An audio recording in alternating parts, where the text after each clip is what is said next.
Welcome to the Information Security Forum podcast.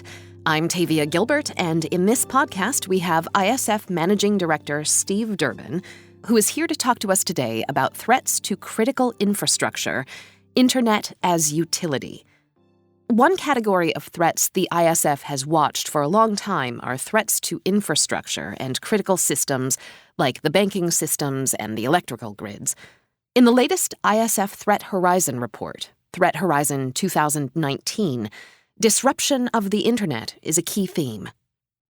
Steve, what exactly does the ISF mean when it suggests that there will be a disruption from an over-reliance on over-fragile Internet connectivity? Why does this threat matter so much? I think one of the things that we've noticed, Tavia, over the past few years is this increasing dependence on the Internet. It doesn't actually matter whether you happen to be an individual or whether you're an organisation. We have come to view the Internet as a basic utility. Let's think about basic utilities. When we talk about a basic utility, we're probably referring to things like water, electricity. If we think about the way in which we use those utilities, we turn on the tap, we expect it to be there. We plug into the socket and we expect power to suddenly come out. If it doesn't work, that causes us a problem. One that we actually don't anticipate, and so one that we very rarely plan for. The Internet has become just like that. So it is something that we expect to be there, whether we're accessing it from our offices, whether we're accessing it on the move over perhaps a mobile network, through free Wi-Fi in a hotel or whatever it might be. And so we rarely tend to plan for the day when it isn't there. And therein lies the problem. So this dependence that we have on the Internet is, I think, for a lot of organizations becoming a particular threat that they need to think through and manage from a response standpoint. And what do I mean by that? Well, if you happen, for instance, to be an organization that is entirely dependent upon sharing information with third parties to conduct your business, you could be a trader of some sort, you could be in the financial services space, doesn't actually really matter. That infrastructure is what you depend on to go about doing your business. If it is no longer there, what is the impact that will have on your ability to transact? For a lot of organizations, it will mean that you stop doing business. Have you planned for that? Have you looked at the implications of that? Do you know what you might do to get around that? And when I talk about this, people often say to me, well, we can't replace the Internet. We're not going to create our own. No, we can't do that. But I think it's important for us to understand what our reliance is from a business standpoint on Internet connectivity, to look at the steps we might take in the instance where it isn't available, and to plan for those and to introduce into our incident management programs that kind of response. And it may well be that we have to revert to downtime in our processes. Well, let's build those in, for instance. What would the impact of that be? What would the cost associated with that be? It may well be that we have to look at the way in which we can do all that we can to ensure that we can still gain access to the Internet. I'm thinking perhaps of taking out personal lines, for instance, to create virtual private networks so that you can access an Internet that is perhaps outside of your own specific area, should the access go down on a regionalised or specific business level. But also from a government standpoint, the Internet is considered to be, I think, part of our critical national infrastructure. And so what is the impact of that in terms of it being taken down? And then we get into the realm of, well, how do we protect it? We have seen, for instance, different examples of Internet being very deliberately taken down. I'm thinking in particular here of a number of years ago of what Russia did to Estonia, for instance, of actually cutting off all Internet access for a variety of reasons. The Estonian response to that these days has been to spread its information in a number of different centres around the world so that it has backups in place that it might be able to then access when it gets back up and running. So the very fact that country had its Internet access completely destroyed for a period of time has moved them to a place of saying, what do we need to do in order to ensure that we're still able to transact business as a country going forward, to preserve the information that we necessarily need going forward. And I think that organisations should really be taking a similar approach of applying that rationale to the way in which they are dependent upon the internet. And the good news is that most organisations know how to do it, because for years we have looked at business continuity planning on the assumption that either our mainframe centres might fail, or we might not have electricity.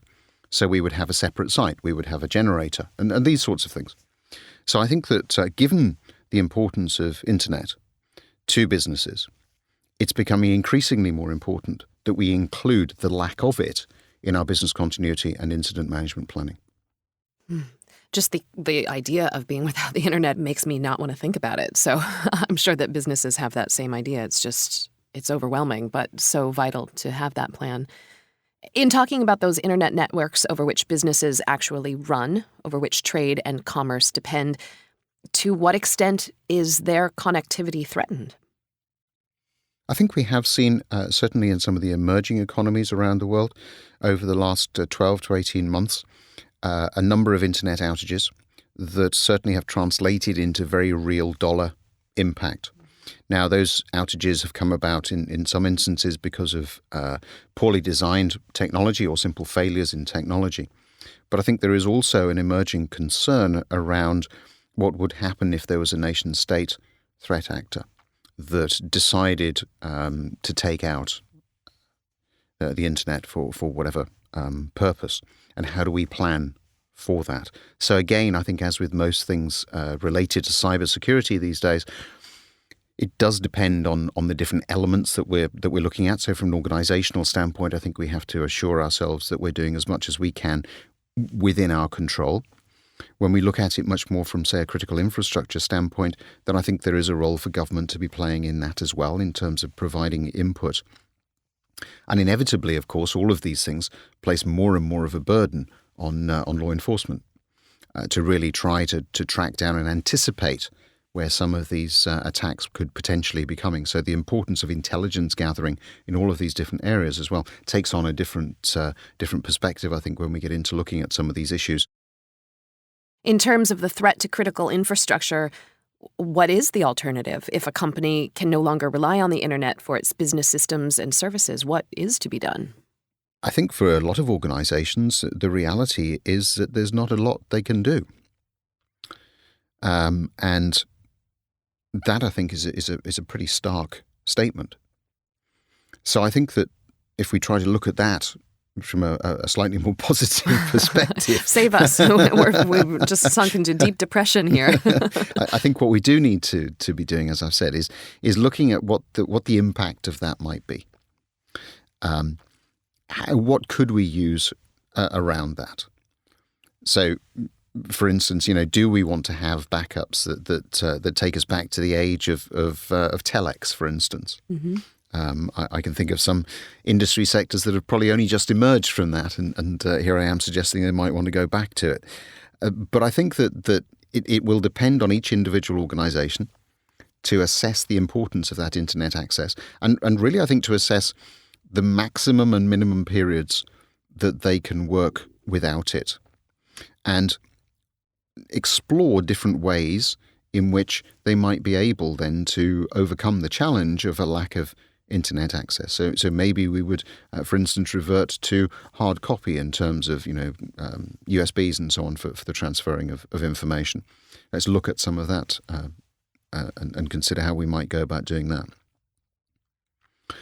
Then the question comes in, well, what is a reasonable amount of downtime that you might expect from these kinds of attacks? Yeah, are we talking hours, weeks, months? What? And that's the unknown, of course.